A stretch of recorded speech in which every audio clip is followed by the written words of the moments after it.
Hello everyone, this is Sanjita xerox and mobile. Sanjita xerox and মোবাইলে শুরু হতে চলেছে মেগা ধামাকা অফার, যেটা কালকে থেকে স্টার্টিং আছে 22 তারিখ।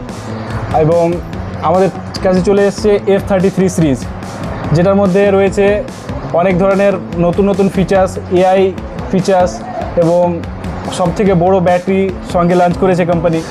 এর মধ্যে রয়েছে ইউনিক কিছু ফিচার্স এবং আলট্রা ওয়াইড 50 মেগাপিক্সেলের ফ্রন্ট ক্যামেরা, পিছনে ক্যামেরা, এবং এর মধ্যে রয়েছে IP69 রেটিং কে, IP69K ওয়াটার রেজিস্ট্যান্ট। IP69 এর রেটিংয়ের সঙ্গে অনেক কিছু ফিচার্স পেয়ে যাচ্ছেন আপনারা, আসেন। এবং কালকে থেকে আমাদের সেল স্টার্টিং রয়েছে, এর সঙ্গে রয়েছে অনেক ধামাকা অফার, যেটা 10% ক্যাশব্যাক এবং কার্ডের সঙ্গে রয়েছে 10% ক্যাশব্যাক। এর মধ্যে রয়েছে অনেক কিছু ফাইন্যান্সের সুবিধা, জিরো ডাউন পেমেন্ট এবং 6 মাস, 12 মাস, 18 মাস সব কিছু ফাইন্যান্সের সুবিধা, নো কস্ট EMI পেয়ে যাবেন। আসেন, আপনারা পারচেস করে নিয়ে যান এবং থাকেন, সবাই ভালো থাকবেন। Thank you.